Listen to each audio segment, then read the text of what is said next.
Buen día. Bueno, buenos días a todos. Muchas gracias por estar presentes. Vamos a dar comienzo a la primera mesa.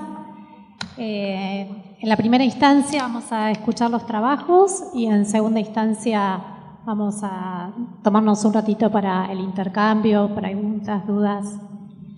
El primer trabajo que vamos a escuchar se llama El tratamiento de la idea occidental de la pareja en el psicoanálisis de Lacan. Está a cargo de Marine Sarrailet, socia de Apola La Plata.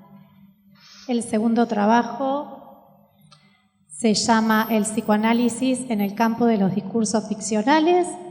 Está a cargo de Alejandra Rifet, socia de Apola Barcelona. Y el tercer trabajo se llama El acto analítico, un actuar que no hace uno, a cargo de Juliana Zaratiegui, socia de Apola La Plata, y de Rosela Vila Pucineri, socia de Apola La Plata y directora de Apola La Plata. Bueno, las escuchamos. Bueno, ¿empiezo yo de nuevo? Sí. Bueno, el trabajo se titula El tratamiento de la idea occidental de la pareja en el psicoanálisis de Lacan. El psicoanálisis que Lacan propone, interpretado desde la perspectiva del programa de investigación científica de Apola, es una disciplina de espíritu científico que aborda el padecimiento subjetivo dentro de la trama del contexto cultural y epocal que le es propio. Desde esta perspectiva, se puede considerar que cuando Lacan aplica sus matemas, su álgebra y su peculiar uso de operaciones lógicas y matemáticas, nos proporciona modelos vacíos que permiten inscribir la estructura de la lengua en los textos clínicos con los que trabajamos, los cuales participan de un contexto histórico-discursivo. Cada vez que me refiero a texto clínico lo digo en el sentido de que ha trabajado ahí de Montesano. El análisis de ciertos elementos de este contexto cultural e histórico recibe también, por parte de Lacan, un tratamiento lógico-matemático, que consiste en su inscripción en fórmulas vacías de sentido. Este procedimiento favorece la cura de los prejuicios del analista, que pueden interferir y promover el detenimiento de los análisis, importando sentidos, significaciones e ideales personales, sea cual sean los temas en cuestión. Por ejemplo, ideas y significaciones cristalizadas acerca de la pareja, el amor, la maternidad, la paternidad, familia, trabajo, sexualidad, género, éxito, fracaso, etcétera, etcétera, etcétera. Con este punto de partida, intentaré interrogar la articulación entre la noción lacaniana de acto analítico y la fórmula que sostiene que no hay acto o relación proporción sexual. Que no hay acto o relación proporción sexual que pueda escribirse en términos lógico-matemáticos, teniendo en cuenta sus coordenadas histórico-discursivas. Acto analítico en el sentido que lo trabaja Lacan en el seminario 14. Entre los múltiples temas que Lacan estudia a partir de este seminario, tomaré la interrelación que se introduce entre la idea de pareja en la cultura judeocristiana, en particular en la modernidad, y la centralidad de la sexualidad en la cultura moderna y posmoderna como revelación de la verdad individual. También plantearé la oposición entre conocimiento y saber en la dirección de la cura, si me da el tiempo. La hipótesis es que el análisis de estos tres asuntos permite interpretar en qué sentido se puede postular en la discursividad occidental que la dirección del acto analítico implica el establecimiento de la imposibilidad del acto sexual. El apartado que sigue tiene por título «Serán una sola carne». Una de las expresiones matemáticas a las que Lacan recurre para establecer la estructura del acto analítico y la imposibilidad del acto sexual es la proporción áurea o divina proporción, que acá iría la primera diapositiva, si se puede, si no se ve ahí en la traducción en portugués. Se puede representar como la relación proporcional, me refiero a la proporción áurea, ¿no?, entre dos segmentos tales que el segmento mayor con valor 1 es al menor con valor 0,618, Lacan le pone la letra A es igual a 0,618 puntos suspensivos, Entonces, la relación proporcional entre dos segmentos tal es que el segmento mayor es al menor como la suma del mayor y el menor es al mayor, o sea, como la suma de 1 más A es a 1. Esta operación da como resultado el número áureo, un número irracional, inconmensurable, cuyos decimales no cesan de escribirse sin...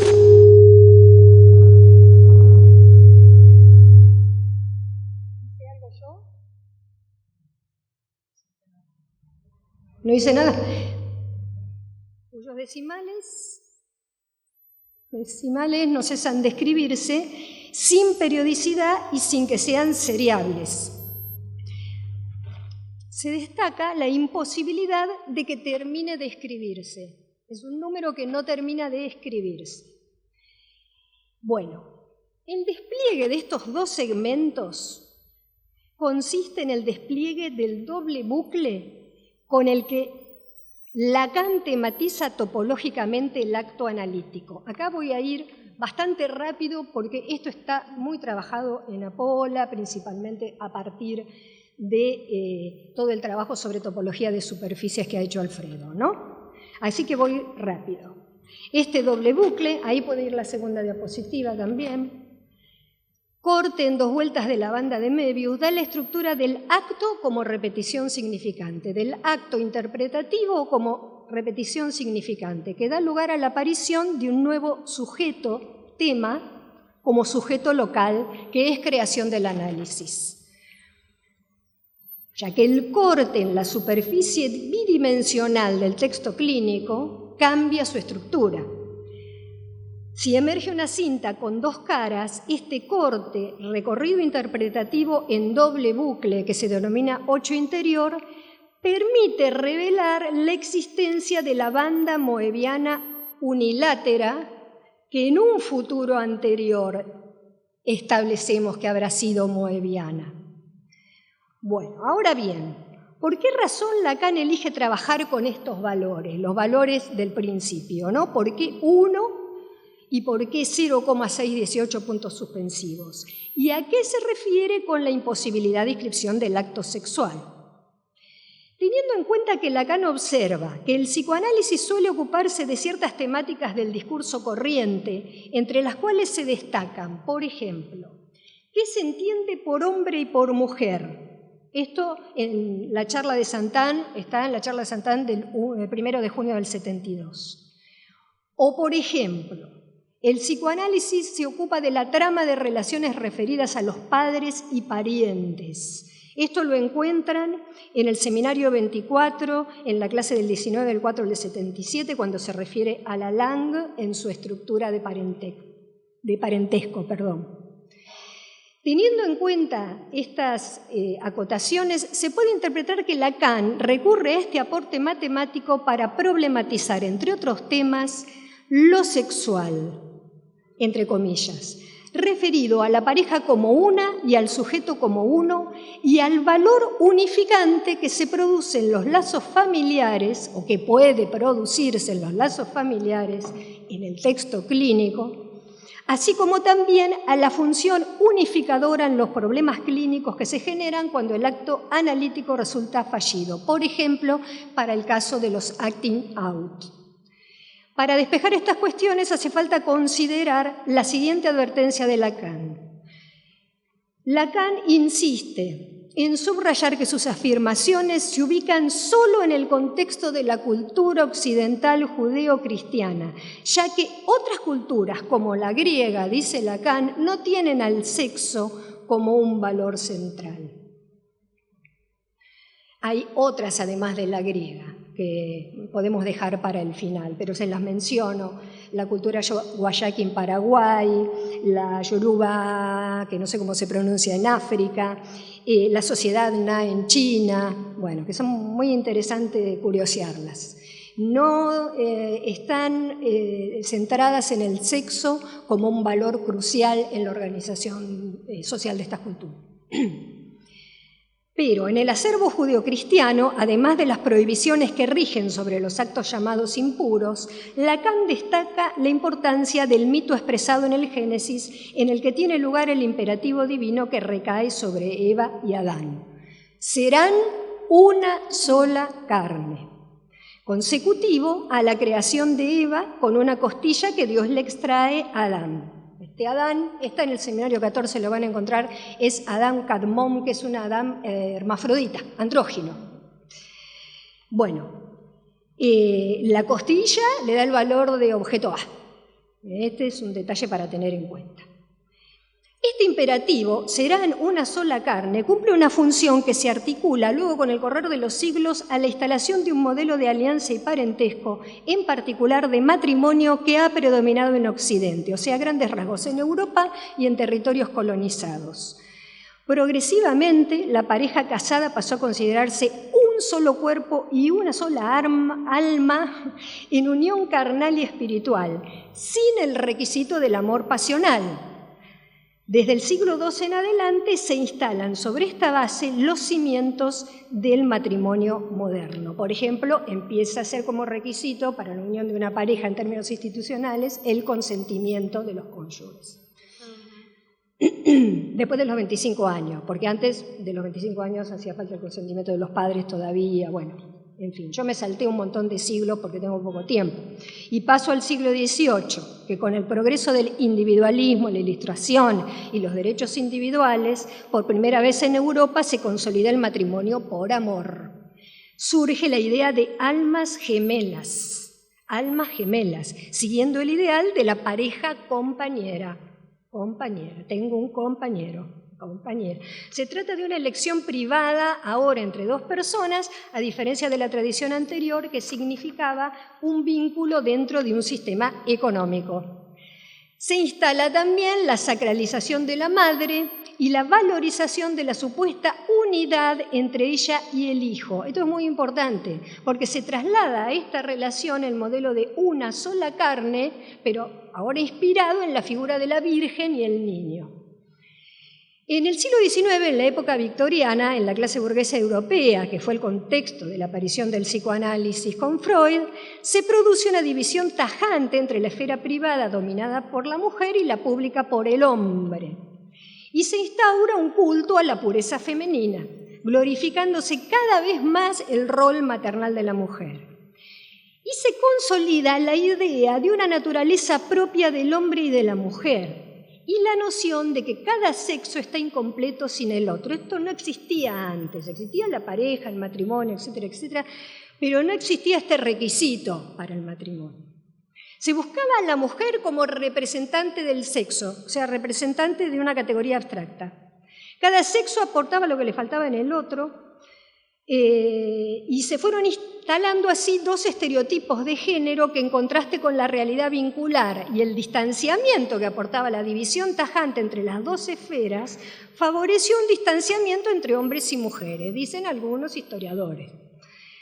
Ser un hombre era una presión constante sobre el varón, y el modelo de mujer en su pureza ideal trajo como consecuencia la aparición de la histeria, pero también de los masajes uterinos como práctica médica, es muy curioso, y de la invención del vibrador.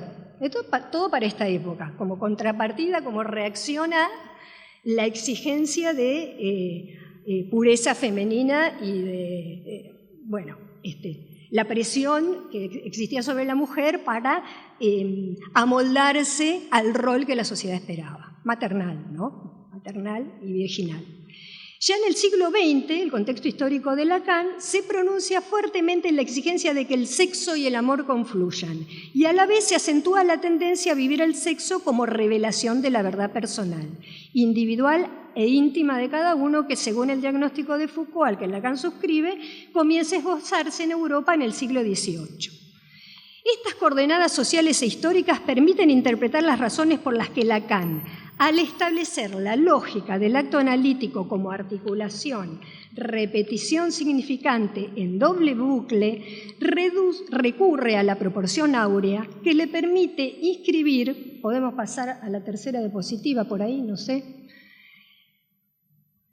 que le permite inscribir que no hay acto o proporción sexual que pueda escribirse porque la operación no hace uno.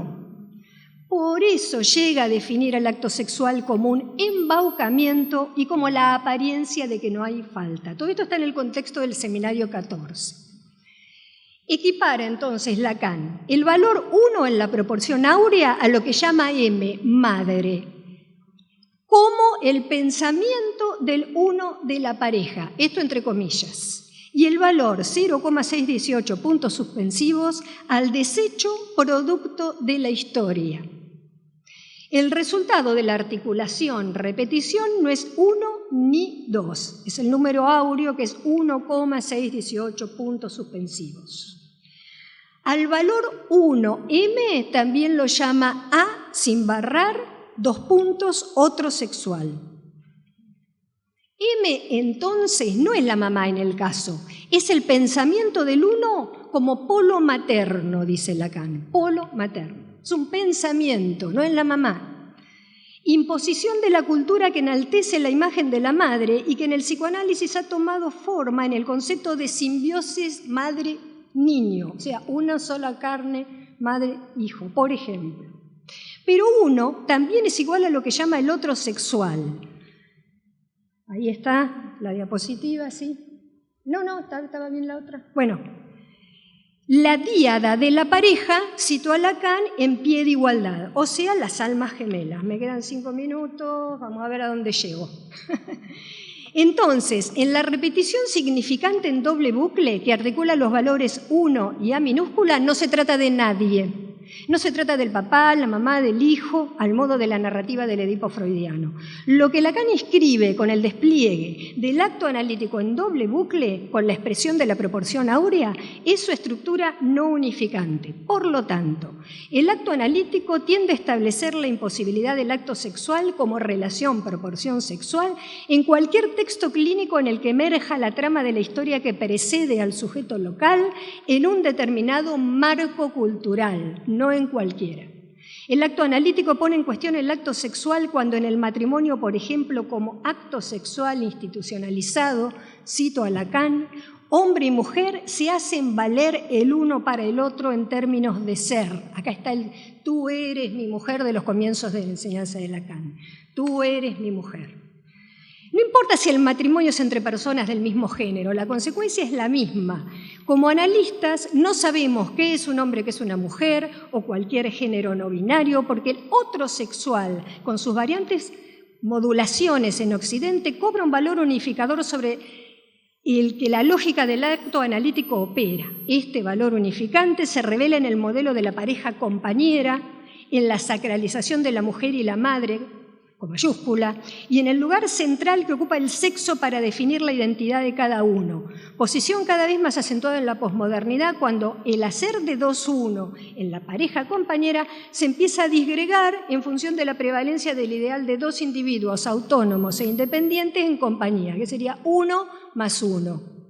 Se podría agregar que este modelo es apto para localizar en los textos clínicos el valor diferencial de las distintas voces, entre comillas. Por ejemplo, el papá y la mamá son uno en el sujeto tema localizado, son una voz. La palabra de la mamá o del papá o del abuelo es sagrada. Entonces la mamá es Dios, que en Occidente solo hay uno, etcétera, etcétera, etcétera. Bueno, tengo otro apartadito muy cortito, pero no sé si ya... ¿Sí? ¿Llego? ¿Tengo tiempo? Bueno, voy rapidito con el último. En la última diapositiva es cortito. Conocimiento y saber, lo sexual no es sexual. Una de las acepciones del verbo conocer en español es tener relaciones sexuales con alguien. Eso aparece en la Biblia, en ese sentido. La formalización del acto analítico como establecimiento de la imposibilidad de la inscripción del acto sexual, tal cual fue presentada con el despliegue del doble bucle en proporción áurea, permite situar también las fallas de esta operatoria, la del acto analítico como acto interpretativo, cuando el analista es tomado por lo que Lacan llama las ilusiones del conocimiento, de la pura subjetividad o el delirio del pensamiento del yo. El conocimiento o intelección del objeto por el sujeto en sentido aristotélico presupone la actividad teórica como contemplación de lo que es. Esto en términos de los interpretadores de Aristóteles, vamos a decir, comentadores de Aristóteles. Algunos. Para Lacan, esto es un delirio común que se equipara a la visión mistérica.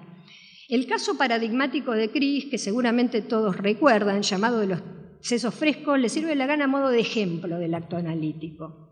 El texto clínico sitúa la inhibición para publicar de un joven científico. Yo no sé si esa es la quinta diapositiva, pongan la última, bueno, no sé. No importa. Cuando aparezca una última diapositiva, la ponen. Bueno, el texto clínico sitúa la inhibición para publicar de un joven científico por el temor a plagiar ideas de un colega, y el analista determina que el paciente no es plagiario. Esto es lo que subrayo. No es plagiario. Luego de revisar el texto que decía plagiar el paciente. Esta intervención surge desde el prejuicio de la propiedad intelectual, que al menos desde el Renacimiento supone que las ideas son de alguien, de un individuo contado como uno sin otro. Lacan ubica la intervención de Cris a nivel del uno como A, el otro sexual. Claramente, la operatoria de embaucamiento respecto de que no hay falta, o sea que Lacan en este seminario llama acto sexual, se produce como un corte anticipado sin que tenga lugar la repetición significante en doble bucle. No está escrito los dos segmentos en su repetición. Eso estaba en la otra. Bueno. El resultado es la producción del acting out. El problema del ser se cristaliza en el acto sexual como acto analítico fallido sin que el campo semántico, esto me interesa destacar, sin que el campo semántico del texto se refiera a lo sexual o a la sexualidad en sentido banal, como antes se daba con el ser mujer o ser hombre, ahora es ser plagiario. La ilusión del conocimiento implica sostener la apariencia de que no hay falta, y desde esta posición la intervención de Cris en el texto clínico va en la dirección de la relación sexual que no hay. Por lo tanto, parafraseando a Lacan, se puede concluir que no está claro que lo que se llama corrientemente relación sexual quiera decir que eso sea en nada sexual.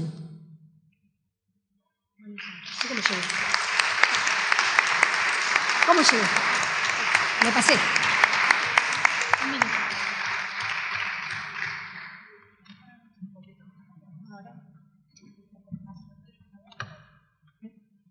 ¿Sí?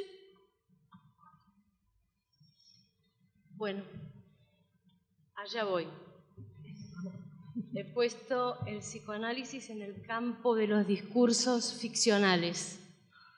Pertinencias y consecuencias. Entonces, a partir de aquí entro en una cuestión de una interterritorialidad que iré mostrando. He puesto un subtítulo, el psicoanálisis interrogado desde esa interterritorialidad. Pero primero hay dos citas de Derrida, de Canallas, el trabajo que incluye dos ensayos sobre la razón, y puse: las luces por venir deberían, pues, ordenarnos contar también con la lógica del inconsciente. Y del mismo texto, como si democracia por venir no quisiera decir tanto democracia por venir cuanto concepto por venir de la democracia. Bueno, poner una cita al inicio de un texto puede tener la función de intentar alcanzarla. Derrida se mueve en el campo que este artículo pretende explorar, compartido por, y aquí viene el campo, ¿no?, lingüistas, filósofos del lenguaje, críticos literarios y estudiosos del texto y de los sistemas de significación, que comparten un espacio que devino de difícil clasificación disciplinar. Y además interroga las luces por venir, considerando la lógica del inconsciente con la que deberíamos contar a la hora de abordar esas otras luces por venir. No es un juego de palabras pasar a decir concepto por venir, sino más bien una operación posible que, contando con la lógica del inconsciente, nos permitiera, entrando en la propuesta de Derrida, generar las condiciones de posibilidad de ese concepto por venir, mucho más que hacer referencia al porvenir como siempre hemos pensado el futuro. A partir del problema planteado por los discursos ficcionales, nos encontraremos con distintas teorías de los sistemas de significación, que producirán una serie de diferencias, un campo de diferencias. Para instalar mejor la cuestión del campo, me pareció mejor citar a Alfredo Edelstein en las jornadas de apertura del 2016, cuando presenta la noción de campo en Lacan como teoría de los campos de la física electromagnética, lo que mueve. Con este trabajo y otros intento tomar el campo del lenguaje desde esa interterritorialidad con todas esas disciplinas, que, como dice Max Benz, filósofo, matemático, físico y escritor alemán, en su Text Theory, al hablar del texto, están hechas con lenguaje, es decir, de lenguaje, pero al mismo tiempo lo transforman, amplían, complementan, perturban o reducen, y con la intención de participar del movimiento de esa interrogación al psicoanálisis, que, como otros discursos, tiende a perder el movimiento por la tendencia misma, las tendencias mismas de lo que llamamos el sentido común, para abreviar el sentido común. Otro nombre para el sentido común sería sistema basado en la presencia. Como dice Kuller, Jonathan Kuller, crítico literario y estudioso de la deconstrucción, la presencia como efecto de una ausencia generalizada de diferencias. Aclaro que Kuller dice diferencias, lo que implica toda una referencia a la deconstrucción, pero lo dejo ahí en un diferimento o diferimiento. Los discursos ficcionales parten de Frege, Gottlob Frege, porque le plantean un problema lógico. Todo esto está lleno de resonancias para los lectores y trabajadores de Apolla, ¿no? El problema lógico que encuentra Frege aquí es la cuestión de la referencia, pues en los discursos ficcionales las frases formuladas describen una ficción y no un referente real. La ficción se define por el hecho de generar su propio referente y desasirse así de la noción de verdad o falsedad que encuentra su asiento en relación a un referente extralingüístico. La naturaleza lingüística de la ficción queda planteada por Frege sin la menor necesidad de hacer referencia a la creación de un mundo. El problema lógico que encuentra Frege desafía al logocentrismo, es decir, la teoría tradicional acerca de los sistemas de significación, que sostienen y se sostienen en la lógica de la identidad del ser con el lenguaje. También Jeremy Bentham se encuentra en las estelas de la deconstrucción del logocentrismo. Todos estos teóricos de la ficción, digamos, están ya en la deconstrucción del logocentrismo. Por el camino de los discursos ficcionales, el ser deja de coincidir con el lenguaje. Los discursos ficcionales cuestionan por la escritura a las teorías de la significación basadas en la presencia. También de Saussure pone en vilo toda teoría de la significación sobre bases positivas, al presentar un modo particular de las diferencias que afectan al lenguaje y concluir que el sistema se compone solo de diferencias.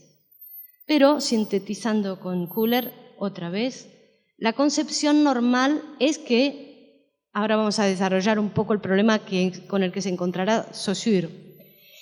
La concepción normal es que la lengua se compone de palabras, entidades positivas que se juntan para formar un sistema y así adquieren relaciones entre sí. Pero el análisis que hace Saussure sobre la naturaleza de las unidades lingüísticas le lleva a la conclusión de que, por el contrario, los signos son productos de un sistema de diferencias. De hecho, no son en absoluto entidades positivas. La lógica del referente queda cuestionada. Todo adquiere un aire de ficción. No en vano, Frege destina comentarios importantes al discurso literario. Aquí me parece que estoy claro entre Saussure y Frege, ¿no? E incluso Bentham. El problema de la verdad no tiene sentido en el discurso literario, que es uno de los discursos ficcionales que pueden ser muy útiles para penetrar el estudio de los discursos ficcionales. El discurso citado y la intertextualidad son fundamentales en el discurso literario.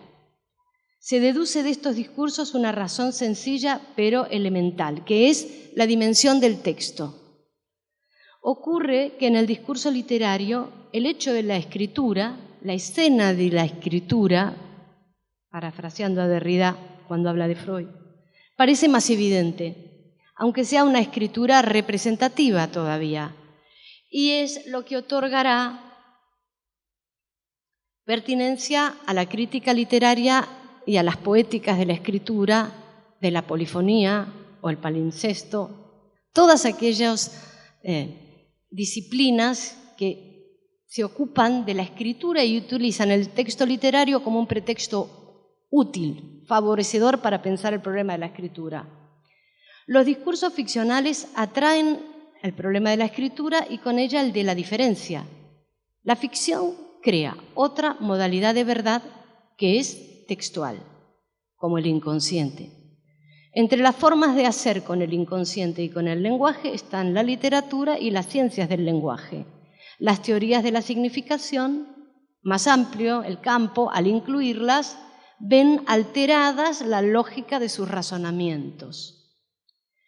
Lacan plantea que el inconsciente tiene estructura de ficción y en este artículo me propongo a la vez considerar y proponer un diferimiento acerca de esta cuestión, un aplazamiento o retraso. Son todos estos conceptos, técnicas, modalidades que aporta Derrida en su compleja y extensa producción, un aplazamiento o retraso sobre la conclusión de esta relación entre ficción y escritura, pero para hacerla resonar en este campo. Entonces, el problema de la presencia en las teorías de la significación. Y cito 4 lingüistas, Saussure, Austin, Derrida y Ducrot. A pesar de su teoría de la diferencia, los principios con los que trabaja Saussure están ligados a la teoría tradicional acerca de los sistemas de significación. Saussure no puede eludir totalmente el problema de la presencia como respuesta, digamos. Entonces eso es su teoría más tradicional, digamos, un poco su obstáculo epistemológico, aunque eso está siempre ahí. Que se sostienen precisamente en la identidad del ser con el lenguaje. Y el sistema de los rasgos diferenciales de la lengua, como un sistema de diferencias, que es lo que aportó indudablemente Saussure realizando un corte en la lingüística, proviene de la fonología, eso lo sabemos, es por el lado de los sonidos que irrumpe esa dimensión del lenguaje, de los rasgos diferenciales. Saussure toma el sonido entonces primero. Y Derrida va a estudiar a Saussure y a su trabajo de la gramatología, ¿no? Publicado en el 67. Y nos dice Derrida que será en el habla donde acabará Saussure ubicando la presencia, en el habla, en la voz, en la fonée. Entonces Derrida lo va a llamar a eso el sistema de oírse hablar, s'entendre parler. En un pasaje muy breve de la gramatología, dice Derrida, la experiencia de la supresión del significante en la voz no es una ilusión, entre otras, puesto que es condición de la idea tradicional de verdad, la desaparición del significante en la voz. Este engaño es, dice Derrida, la historia de la verdad. Y no se lo puede disipar tan rápidamente. En la clausura de esta experiencia, la palabra es vivida como unidad elemental e indivisible del significado y de la voz, del concepto y de una sustancia de expresión transparente. De la gramatología, Derrida se encontrará produciendo entonces otra teoría de la significación, a partir de la deconstrucción, primero que Derrida hace sobre la teoría tradicional de la significación, pero después deconstruyendo al propio Saussure en el momento en que encuentra un obstáculo y se da una respuesta que es pura presencia a través de la voz. Entonces, produce esta otra teoría de la significación, Derrida, aunque no puede decirse que la deconstrucción sea solo eso. Este trabajo de Derrida es el intento de una ciencia de la escritura. El trabajo de la gramatología, de la gramatología, es un inicio de una teoría de la escritura, una ciencia de la escritura, sin saber que la va a producir. Derrida se encuentra generando un sistema de lectura muy vinculado a Lacan. Tampoco quiero olvidarme que en el trabajo Otro Lacan, un par de veces con énfasis, Alfredo propone leer más a Derrida, entrar en la propuesta derridiana. Entonces Derrida no sabe qué va a producir, se encuentra generando un sistema de lectura, una posición frente a la significación que llamará de construcción. Para Saussure, la escritura no tiene otra función que la de representar el habla. Es un accesorio aún. Esta concepción de lo principal y lo accesorio es clave en el sistema de presencia, todos esos pares jerárquicos, binarios, los llamamos, ¿no? Entonces, pero Derrida encontrará en Saussure otra escena de la escritura que el propio Saussure no acaba de poder leer. En el curso de Lingüística General recurrirá a la escritura para explicar la noción de unidades puramente diferenciales en la lengua. Dice, los valores de la escritura no funcionan más que por su oposición recíproca. Una T lo es por no ser una F, una L o una I o una D. Saussure pretende usar la escritura solo para explicar, pero no sabe que está escribiendo. Cuando Jonathan Kuller explica lo que Derrida encuentra en este pasaje de Saussure, dice, la argumentación de Saussure produce una inversión. Se invierte, se explica el habla como una forma de la escritura. Esto nos ofrece un nuevo concepto de la escritura, una escritura generalizada entonces. Ya estamos en la escritura que tendría como subespecies una escritura oral y una escritura gráfica. Bueno, no voy a desarrollar aquí los problemas de un cuadro de diferencias, veo que me falta mucho, que voy muy lenta.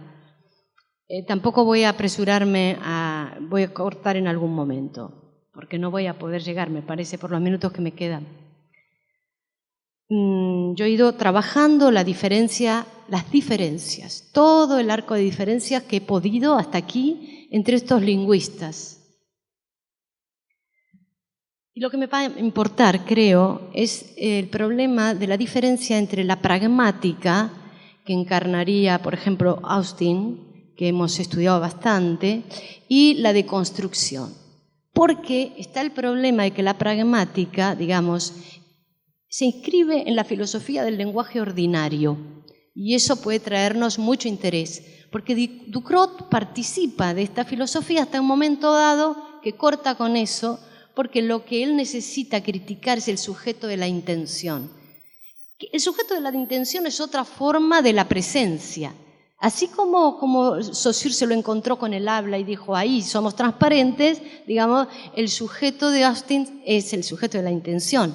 Con lo cual ahí se abre a un sujeto súper complejo de Ducrot, que es lo que quiero seguir trabajando, porque es el sujeto de la polifonía textual. En ese sentido me ha interesado mucho un momento del trabajo de María Inés, porque habla de las voces del sujeto como atravesado por distintas voces, una especie de ventriloquía que dice un psicólogo americano, que también me interesa, ¿no? Entonces, la cuestión será alguna de las cosas, que son muchas, que propone Derrida, por ejemplo. Y hay un punto en el que retomo la ficción como superadora del binario verdad-mentira.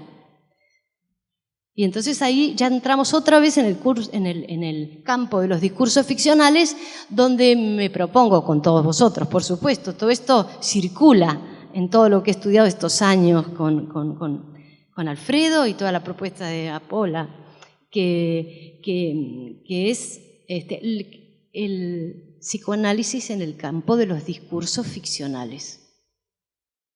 ¿De acuerdo? Gracias a todos. Muchas gracias.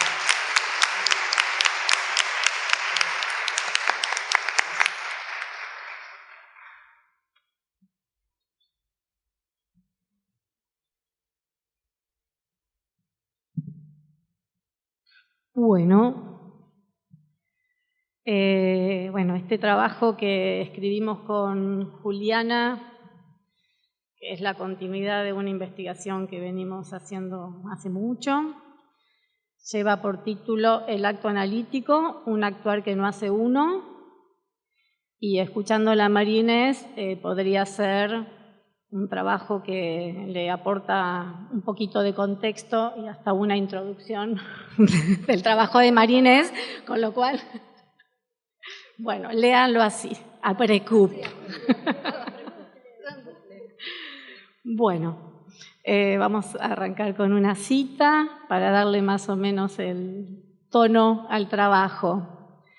Es una cita de Lacan, del seminario libro 15, que dice: la posición del analista debe permanecer conforme en todo rigor a su acto, porque en el campo del hacer que él inaugura con la ayuda de este acto no hay lugar para nada que guste o disguste. Si le hace lugar, se sale de allí. Este artículo se ocupa del acto analítico, del quehacer del psicoanalista, de la función y la posición pertinente para sostener una lógica que, en artículos anteriores, hemos especificado, siguiendo a Lacan, como la lógica del héteros. Dicha propuesta ha sido desplegada en torno a los desarrollos sobre la sexualidad y la diferencia sexual, cuestión que hemos especificado en una serie de trabajos que anteceden al presente y aquí no retomaremos.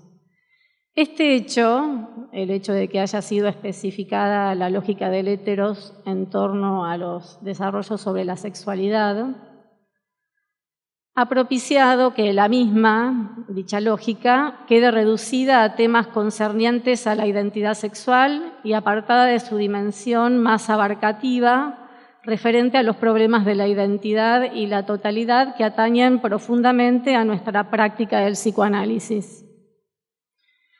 El paso inmediatamente anterior al presente trabajo ha sido articular la performatividad del lenguaje a esta lógica que no admite totalizaciones. Sostuvimos allí que la dimensión performativa del lenguaje, que podría situarse en los desarrollos de Lacan, en articulación con otras propuestas contemporáneas, crea una alteridad que, a nuestro entender, sostiene y acompaña discursivamente la lógica del héteros. Esa alteridad radical, ese otro radical, no hace uno. El paso que nos proponemos dar es el de ubicar estos desarrollos donde los creemos fecundos en sus consecuencias, es decir, en el dispositivo analítico, articulando la discursividad que allí se despliega con el acto que la causa y la sostiene, el acto analítico. Consideramos que para localizar la dimensión y la especificidad de este, es imprescindible, en primer lugar, situar el mapa de ideas y la coyuntura histórica en la que Lacan despliega su teoría del acto para luego aproximarnos a ella. Este apartado se titula Programa de la filosofía francesa de mediados del siglo XX. Alain Badiou, en su libro La aventura de la filosofía francesa a partir de 1960, plantea que a principios del siglo XX comenzó a configurarse lo que él llamará, con cierto reparo, Filosofía francesa contemporánea. Este origen estuvo dado por la oposición de dos orientaciones: la filosofía de la vida, sostenida en los desarrollos de Bergson, reflejados en dos conferencias llamadas El pensamiento y la moviente, y la filosofía del concepto, apoyada en el trabajo de Brunswick en su libro Las etapas de la filosofía matemática. La primera planteaba una ontología sostenida en la identidad del ser y del cambio, basada en la biología moderna. La segunda sostenía una intuición conceptual basada en las matemáticas y en la conformación histórica de los simbolismos. Badiou coloca a Deleuze entre los herederos de la primera y a Lévi-Strauss, Althusser, Lacan y Lyotard, entre otros, como herederos de la segunda. Según Badiou, vida y concepto conducen a la cuestión del sujeto, tema que organiza esta etapa de la interrogación filosófica. Al sujeto humano se lo indaga respecto de su vida animal y orgánica y en cuanto a su capacidad de pensamiento y abstracción.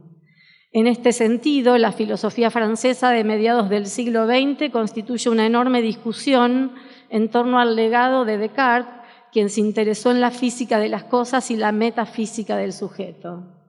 De esto se desprende que el momento filosófico francés se caracteriza por un programa de pensamiento basado en: 1. No oponer más el concepto y la existencia, ya que el concepto es algo vivo, una creación, un acontecimiento. 2. Inscribir a la filosofía en la modernidad, y este punto es un punto que nos va a interesar, lo que significaba sacarla de la academia, hacerla circular por la vida. Es por eso que lo que se interesó en la modernidad sexual, artística, política y científica. Era necesario que la filosofía parta de todo esto, se impregne de ello y lo incorpore. 3. Abandonar la oposición entre filosofía del conocimiento y filosofía de la acción, de herencia kantiana. La filosofía debía mostrar que el conocimiento es práctica. 4. Situar a la filosofía en la escena política sin pasar por el rodeo de la filosofía política. Para ello, los filósofos buscaron en la política una nueva relación con el concepto y la acción, sobre todo la acción colectiva, en la búsqueda de una nueva subjetividad que fuese homogénea a la fuerte aparición de los movimientos colectivos. Se inventó al militante filósofo. La filosofía se hace eco de los cambios sociales a partir de incorporarse en sus distintos movimientos y proclamas, y a su vez aporta conceptos e ideas que los reflejan. Filosofía y sentido común se amalgaman. En este contexto de ideas surgió en 1968 el movimiento en Francia conocido como el Mayo francés. Las universidades se convirtieron en centros de rebeldía. Los estudiantes criticaban la vida cotidiana, la política, las formas de hacer el amor. Sus impulsores intelectuales tenían como enemigo conceptual al estructuralismo.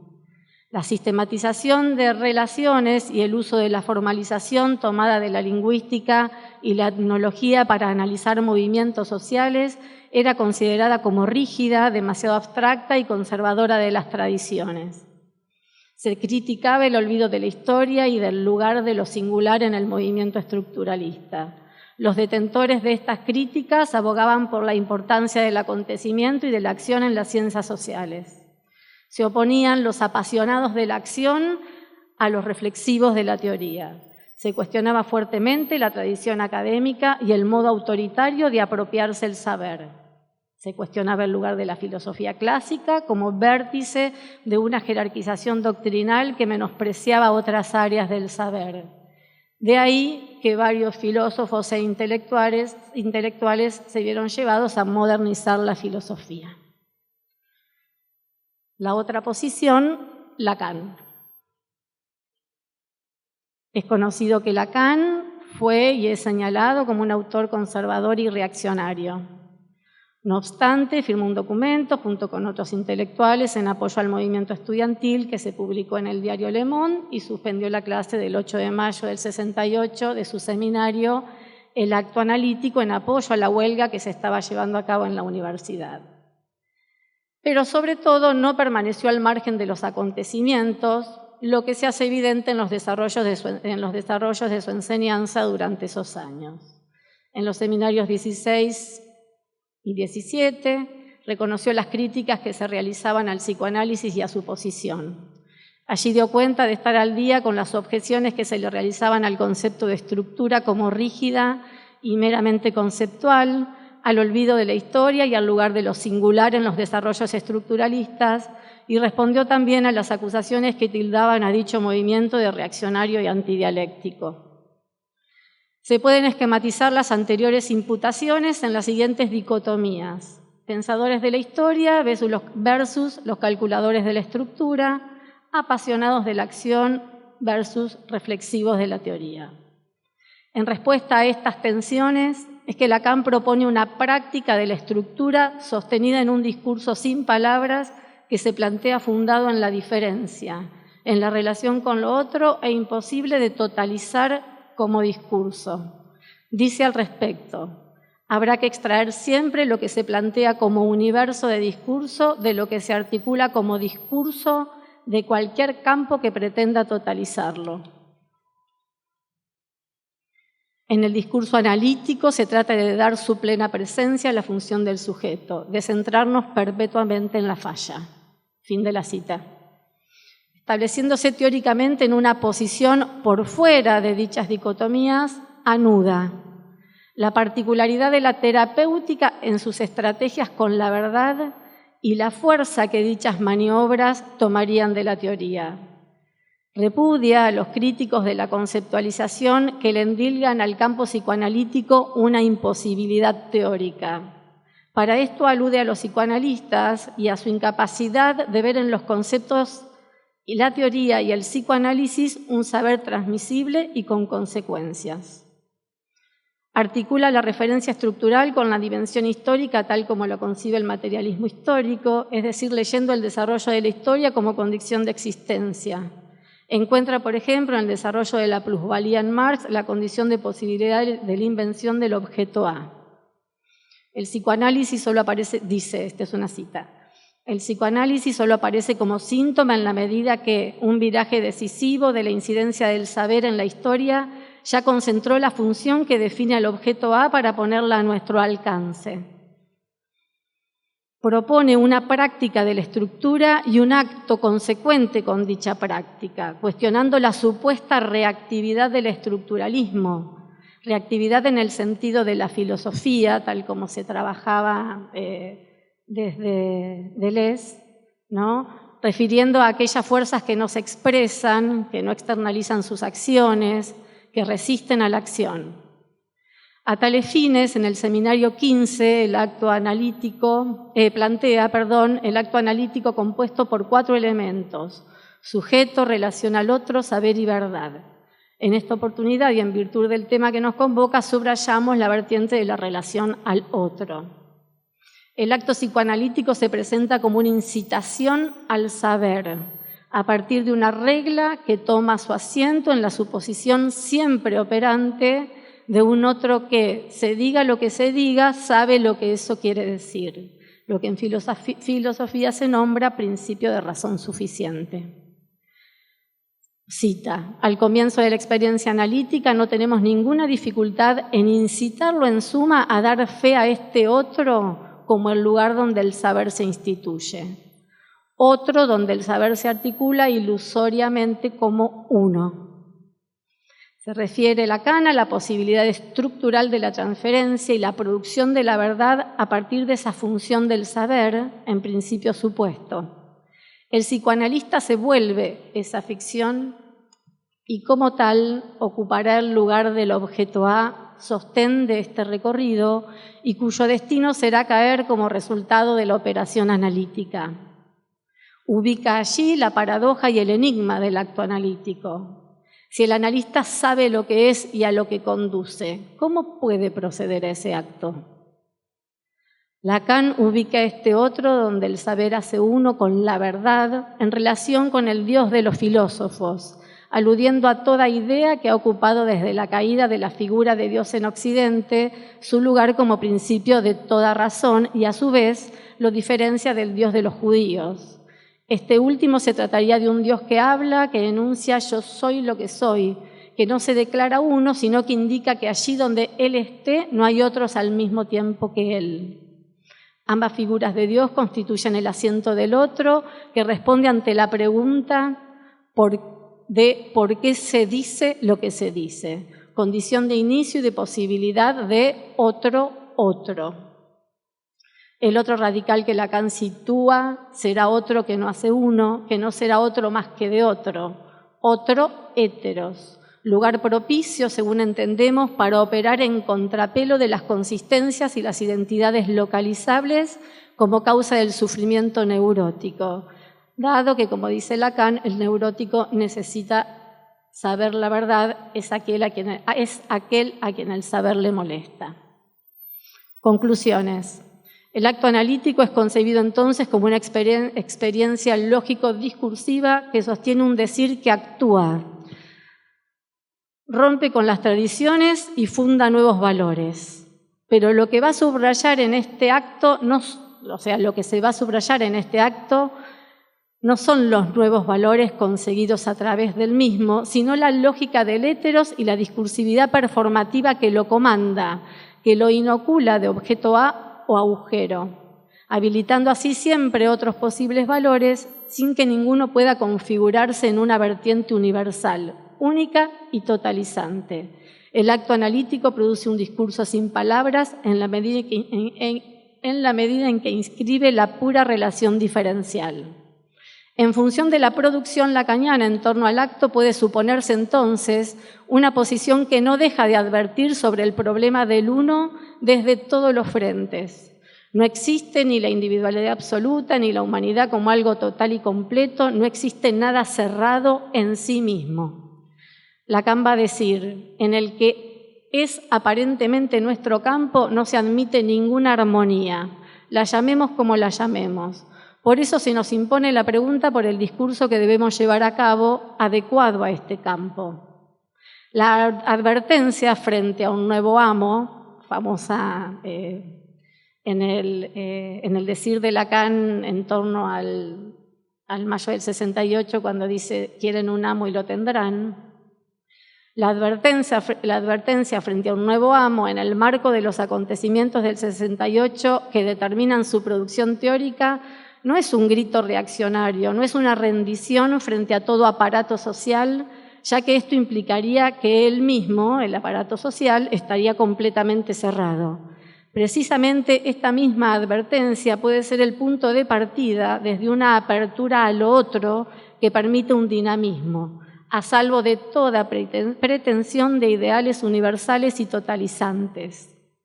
La posición del analista no dará lugar a apreciaciones personales, ideales de época o prejuicios de la índole del gusto o del disgusto. Dicha posición deberá ser rigurosa en su acto para permanecer en el campo del hacer que dicho acto inaugura, tal como decíamos al comienzo en el epígrafe, y como puede leerse en la siguiente cita. La extracción de la dimensión del tú me agradas, tú me desagradas. El hecho de que haya un ser que por estar en posición de objeto A hace girar lo concerniente a la verdad del psicoanalizante alrededor de una álgebra que no concierne en nada a una multitud de dimensiones existentes, de datos, de elementos sustanciales que en lo que está allí en juego, en ese lugar, respirando sobre el diván. He aquí lo que es la producción totalmente comparable a la de tal o cual máquina que circula en nuestro mundo científico y que es, propiamente hablando, la del psicoanalizante. Bueno, gracias.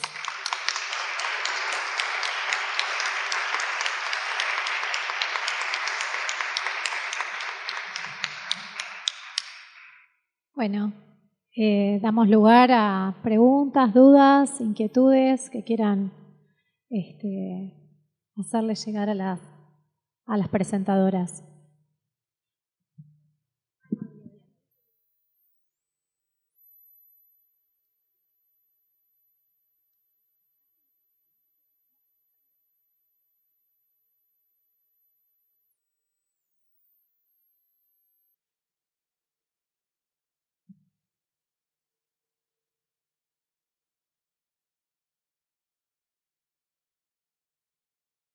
Bueno, voy a empezar yo.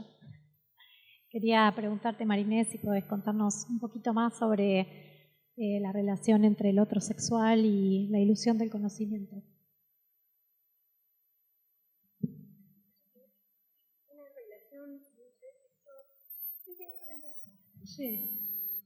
Sí, ahí está.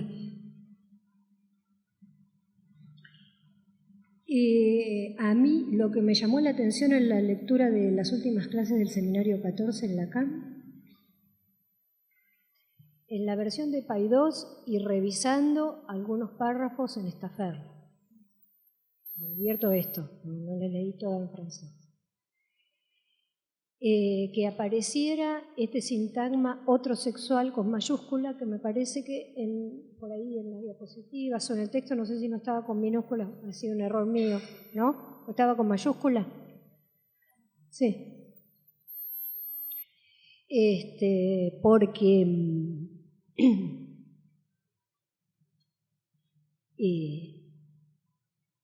el valor 1 que le da en esta formalización a lo que llama otro sexual, sin tachar, ¿no?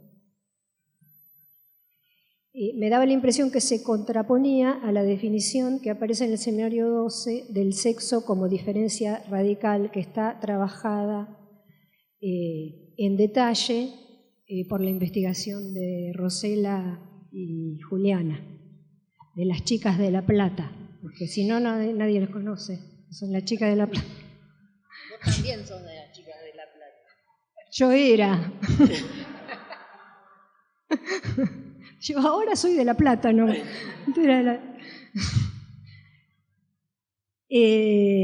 Pero bueno, si le damos valor conceptual es otro concepto. No está hablando de sexo con valor conceptual, sino de otro sexual con valor conceptual. Y me daba la impresión que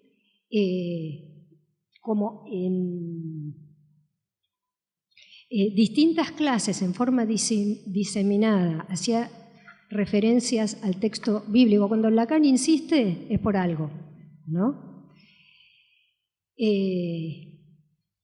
Y a la creación de Eva a partir de la costilla de Adán, como serán una sola carne, para trabajar este valor 1, ¿no? Que él pone a jugar en el despliegue del acto analítico en doble bucle, ¿no? O sea que se puede generar un valor que entre en juego con otro valor, un valor que llamamos 1, que me daba la impresión que con ese valor Lacan se refería a la idea de ser algo, ¿no? Y el otro valor, que no es exactamente el valor del número áureo, pero es un valor relacionado con las ecuaciones que dan lugar a la proporción áurea, es un valor que no hace ni 1 ni 2, dice Lacan, ¿no? Es un valor que no termina de escribirse, es un irracional. Podía estar refiriéndose entonces con otro sexual, por ejemplo, al modelo de la pareja compañera que empieza a entrar en vigencia en la historia, vamos a decir, la historia de la vida privada, ¿no? Para hacer alusión a los famosos tomos sobre la historia de la vida privada de los historiadores franceses, que aparece un poquitito antes del surgimiento del psicoanálisis, más o menos un siglo antes, ¿no? Con la exigencia el requisito de que una pareja funcione si hay amor, ¿no? Es otra versión del hacer de 2-1, con la que Lacan define al eros freudiano. Entonces, el otro sexual podía estar escribiendo un valor que se pudiera llegar a poner en juego en los textos clínicos, ¿no? Cuando aparecen como comandando ciertos temas, estoy haciendo generalizaciones y estamos en el terreno resbaladizo de la psicología, pero si no, no se puede hablar. Cuando aparece cuando aparecen ciertos temas vinculados con el ideal de pareja compañera. Entonces, el no hay acto sexual, que es el precedente de no hay relación proporción sexual, puede estar de alguna forma articulando que la dirección del acto analítico, ¿sí?, tiende a poner en cuestión, a poner en jaque este valor, ¿no? Que este valor 1 puede formar parte de una ecuación donde otro sin barrar sea igual a lo que llama otro sexual, lo que llama M como polo materno, que no es más que el pensamiento del uno de la pareja, porque si no uno tiende a interpretar que Lacan está hablando de que los pacientes hablan de la mamá, los pacientes hablan del papá, y M es un pensamiento que tiende al uno. Conocimiento, ¿preguntabas vos? Sí, como la ilusión. Ilusión del conocimiento como delirio del pensamiento del yo, en tanto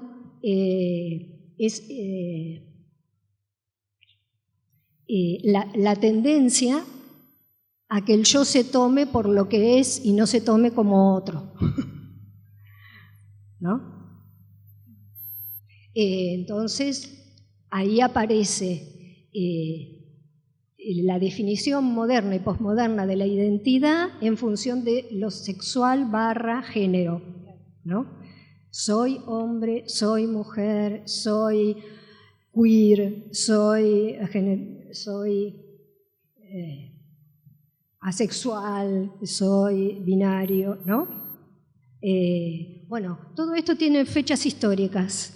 Entonces me interesaba la idea, otro sexual sería una manera de interpretar ese valor, ¿no? Pero el polo materno como pensamiento del uno de la pareja sería una manera de interpretar ese valor, ¿no? No sé si se alcanza a captar la idea. Me da la impresión que Lacan lo que está usando es una escritura matemática para dar cuenta de hechos históricos discursivos que se ponen en juego en cada texto clínico por el solo hecho de que los hablanceres pertenecen a una cultura y pertenecen a una lengua, y esto está habitando la lengua, ¿no? Entonces, bueno, otro sexual, por ejemplo, no contaría para una sociedad de muy poca gente, que no sé si todavía existe, en China, por ejemplo, que es la sociedad Na, en donde la alianza no organiza la sociedad. Es muy raro, es una de las pocas sociedades donde se ha verificado en antropología que la alianza organiza la sociedad. Lévi-Strauss, ¿no? Las relaciones de alianza organizan una sociedad, ¿no? Bueno, acá no, la sociedad se organiza en función de relaciones de hermanos, fraternidad. Entonces, los hermanos crían juntos a los hijos. Vamos a decir, las madres y los padres biológicos no están en relación nada más que para... Exactamente, pero no tiene ningún valor la sexualidad, el género, el amor entre hombre y mujer, el amor entre pareja, aunque sea heterosexual, homosexual, no importa el género. No tiene ningún valor para la organización de la sociedad. Se organiza en función de las relaciones entre hermanos. Es muy raro porque en general el resto de las sociedades que estudian la antropología algún tipo de valor tiene lo que nosotros llamaríamos matrimonio y que en otras sociedades por ahí se llama de otra manera, y que es muy difícil traducir lo que en otras sociedades hace a la relación entre dos, relación que organiza el resto de la red social de la comunidad. Entonces, otro sexual cuenta para la cultura judeocristiana. Es otro escrito como palabra entera, con mayúscula ¿y qué? ¿Vos levantás la mano? Ah, bueno, eso. Y bueno, y eso, y define ser, eso es lo más importante, define ser. Entonces la intervención de Cris, que no tiene nada que ver, y detiene el análisis, no se produce el despliegue del doble bucle, se corta antes. Entonces, por eso el paciente de Cris, para la interpretación de Cris, no es plagiario, y ahí Cris estaría tomado por la ilusión del conocimiento, y ahí se ubica el otro sexual, que no tiene nada que ver con la sexualidad en sentido banal, tiene que ver con la condición de ser, y eso vale 1. ¿Sí? Ahí sí. Bien. Hola. Que tardé un montón. Sí. Hola. Karina, tengo 2 preguntas. Voy a intentar hablar en español. Primero para Alejandra, que tu trabajo dialoga mucho con mío, y tengo una cuestión sobre la comparación de la noción de referencia entre Saussure y Frege, porque al que me parece, ellos dicen referencia, pero son 2 términos diferentes en alemán. Saussure utiliza Referent y Frege utiliza Bedeutung. Bedeutung que traducimos en psicanalés como la significación, das Bedeutung des Fallos, etc. Yo gostaria de saber cómo piensas la contribución de Derrida sobre la noción de significación, de referencia, por tanto, cómo se trabaja, si hay una contribución para nosotros que hablamos de Bedeutung, si tu trabajo camina para este lado. Entonces, camina, no sé si he llegado ahí, pero está muy bien porque tu flecha me indica que puedo ir en esa dirección. ¿Es este? ¿Qué quieras? Bueno, a ver. Está endemoniado. Malo. A ver. No se puede.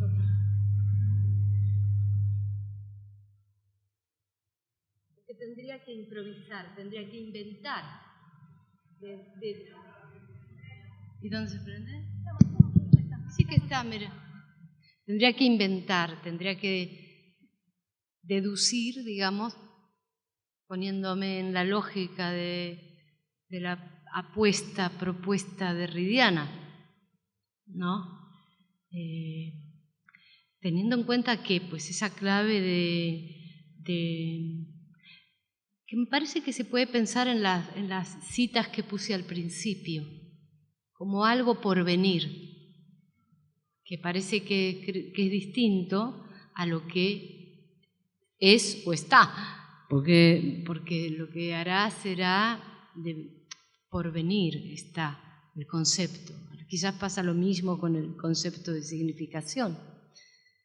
Digamos que en Derrida se transforma en algo que no es lo mismo ahora que dentro de un rato cuando yo siga elaborando algo acerca de la significación en Derrida, porque se trata de una apuesta además muy textual en el sentido, yo diría, de Lacan, ¿no? Por ejemplo, de la emergencia del neologismo, es decir, de algo que no se produce por un sujeto de la intención que domine sobre lo que está diciendo, sino que entran en una dimensión del texto donde les adviene de pronto, ¿no?, la producción, ¿no? Yo estos días, por ejemplo, cuando trabajaba, de pronto me encontré frente al parasitismo de la textualidad, estamos parasitados por el texto, en el parasitismo, ¿no?, con la C, ¿no?, española.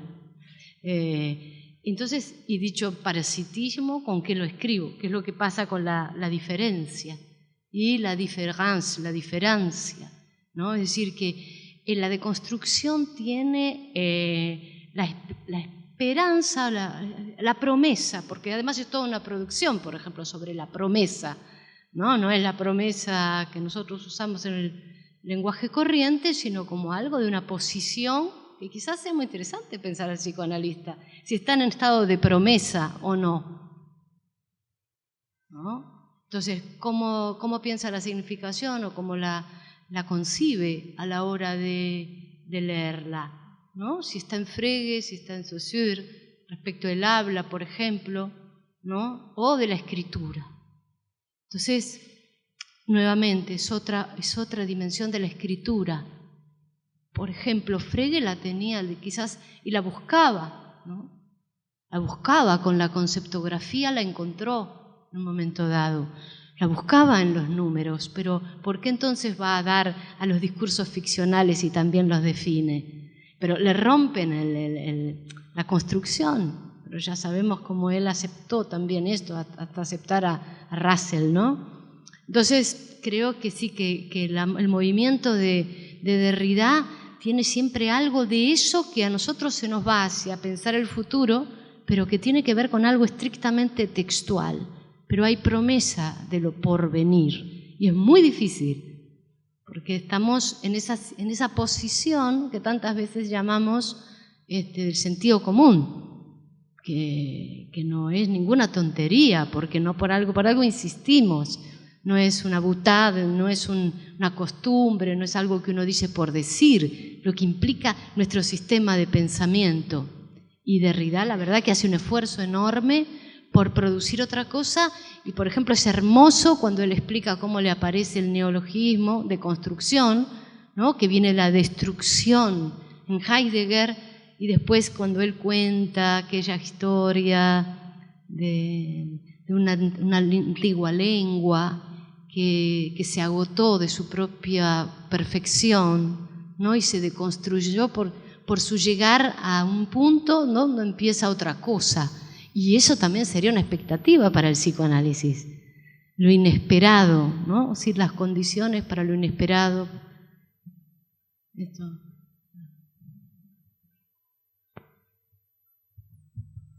Bien, quería conversar con María Inés. María Inés, mi trabajo conversa con el tuyo, porque justamente yo también leí el Seminario 14 todo este año, así que yo te quería preguntar porque mi lectura, que es transversal, porque yo estoy interesada en la perversión, en la posición sádica, y quería ver qué pensabas vos, pero mi lectura es que el sujeto perverso, justamente, Lacan dice, juega, tipo ficcional, juega a ocupar ese lugar del otro sexual no barrado, y mi propuesta es que la razón por la cual se permanece en un vínculo sádico-masoquista no es por la cuestión sexual en el sentido banal de disfrutar del dolor, sino justamente lo que vos proponés. Mi propuesta es que el sujeto sádico le provee al sujeto masoquista de consistencia de ser, que es lo mismo que vos estás planteando. Así que bueno, es como si me permitís ver la otra parte del Seminario 14, porque yo me concentré solamente en el tema de perversión, pero me abrió una perspectiva global tu trabajo para pensar como un ejemplo clínico mi trabajo, digamos. Si anda esto, sí, yo no lo estudié, así que no tengo mucho para decir. El sujeto sádico le provee al masoquista. Sí, Lacan dice que el sujeto sádico lo que hace es jugar a ser ese otro sexual no barrado. Es un juego. Es decir, la escena perversa se juega a que existe un otro no barrado y se juega a que uno es el objeto A. Es un juego, una ficción. Sí. Pero, o sea, es como si fuera, en el sentido común se piensa que el masoquista no sale de la escena porque disfruta del dolor y no tiene nada que ver. Lo que estoy proponiendo es lo mismo que vos decís. Que no tiene que ver. Que la persona no es que disfruta del dolor y por eso no sale, sino que viene del orden de el ser, del orden del valor que le provee el discurso. O sea, que es lo mismo que vos dijiste. O sea, estoy de acuerdo. Que a nivel clínico, si alguien permanece en ese vínculo, es por la consistencia de ser que vos decís. Sí. No, en eso estoy de acuerdo. Sí, no lo he estudiado en profundidad, así que mucho más no puedo decir. Pero sí sé que también Lacan advierte que el sádico tiene su amo, su Dios, siguiendo a Sade, ¿no? Entonces, sí, entonces otro sexual no tiene nada que ver cuando lo usa así con el sexo en sentido banal, lo sexual en el sentido del discurso corriente, seguro. Sí. Bueno, gracias por la observación. Gracias. Hola, quiero preguntar a María Inés. Hola, acá. ¿Cómo te va? ¿Qué tal? Te quería preguntar, no sé si lo entendí o no, pero si lo podés abrir, esto de el otro sexual como contrapunto o como una banda con el otro como diferencia sexual. ¿No se podría pensar así? Porque vos dijiste, no sé si lo entendí bien, el otro sexual, sí, escrito junto, como contrapunto, sí, del otro como diferencia sexual. Que sí, vos dijiste que como una banda, como lo pensé como la otra parte del otro sexual y el otro como diferencia sexual estaría en el A, la letra A, por ejemplo. Claro. Se podría escribir con la letra A con el valor acá, en esta inscripción formal, con el valor 0,618 puntos suspensivos, por ejemplo. ¿El otro como diferencia? Sí, A minúscula. Claro. El otro todo junto como uno y el otro con los decimales. El otro como diferencia con los decimales. Ahí y en el resultado de la operación, que es el número áureo. Perfecto. Los dos son inconmensurables, irracionales, no cesan de escribirse, pero se escriben. Ahí podría estar la contrapartida que vos señalás, que es la diferencia sexual. Claro. Podría estar, pero esto es una especulación. Sí, gracias. Se me ocurre a mí. Sí.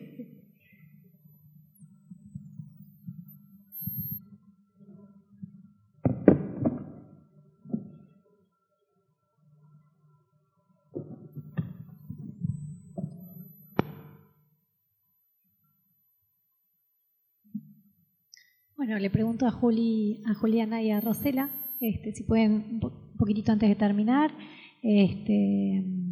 contarnos sobre el otro heteros. El otro heteros.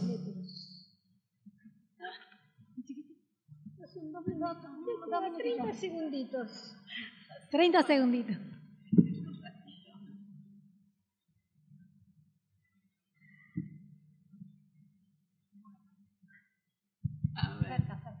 A ver. Bueno, en realidad, en esta oportunidad, porque como sabrán es medio que la canción que venimos tocando, nuestra intención fue, bueno, un poquito por ahí para los que vieron el streaming, me parece que este año estuvimos conversando un poco de esto. Nosotros venimos de alguna manera queriendo hacer como un ajuste, una ampliación de lo que está propuesto como lógica del heteros y que circula incluso como concepto dentro del programa de investigación. Y este pasito en más que tratamos de dar es, ir hacia el dispositivo analítico, ubicar la lógica del heteros, la particularidad de este otro en torno al acto analítico. Y bueno, y este articulito es contextual nomás. Nos encontramos que arrancamos a laburar en torno al acto y son seminarios que están fuertemente atravesados por una cuestión contextual que tenía que ver con todo este aparato filosófico, ideológico con el que nosotros entendemos que dialogó Lacan, y que el acto analítico como, bueno, el objeto A como invención y el acto analítico como el acto que le corresponde a la estructura, es de alguna manera la respuesta teórica, conceptual de Lacan un poco a todo este asunto, a todo este asunto que les contábamos ahí en el trabajo, a todo este movimiento, esta ideología, todo el ataque a la estructura y a todo lo que estaba siendo puesto en cuestión en ese momento. Nosotros medio que nos gusta trabajar así, por lo general armamos un poco los contextos y vemos cuáles son los diálogos, es lo mismo que por ahí hicimos cuando trabajamos en torno a héteros y a la sexualidad y al diálogo con las ideas del momento. Creemos que es potente la cuestión de que el acto analítico y la función del analista quede situada en este lugar por fuera de la totalización y de las ideologías y del gusto y del disgusto, porque quizá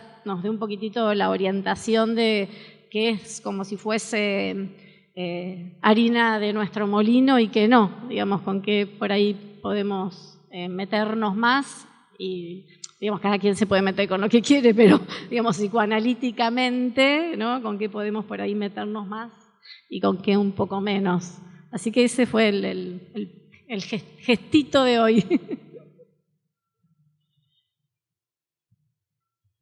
Por ahí, en esa época, como tratamos de mostrar, a nuestro entender, Lacan estaba esa tensión entre acción y pensamiento.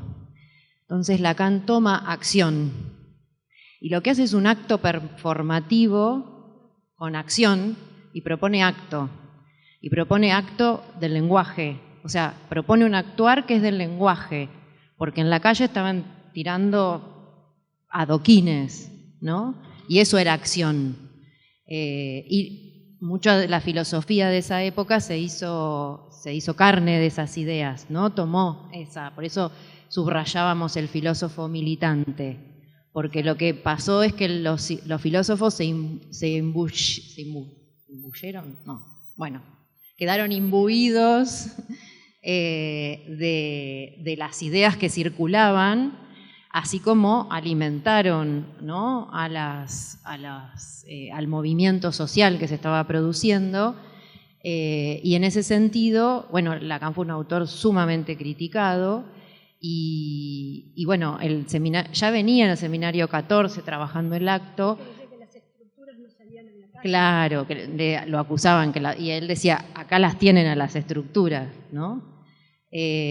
Por eso era fundamental para nosotras leer, como siempre, en contexto, ¿no? Porque nos parece que es nuevamente, cuando nos preguntan sobre el héteros y sobre la performatividad, Lacan todo el tiempo performa, es decir, toma acto, toma acción como significante y relanza, que hace, agujerea y deja acto, para nosotros. En un psicoanálisis, acto es esto. Y además, bueno, el seminario 15 es un seminario puramente lógico. Lo que plantea es la lógica del acto, claramente, pero acompañada con la discursividad, porque sostiene que para que pueda haber lógica tiene que hablarse.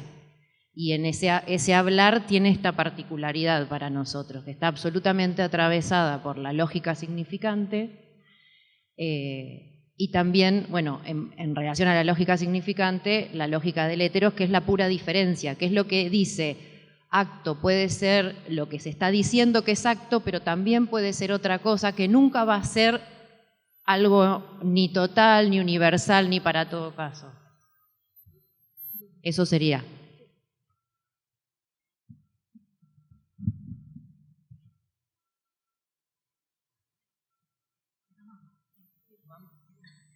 Bueno, cerramos. No sé si alguien tiene algo más para decir. Bueno, muchas gracias a las expositoras.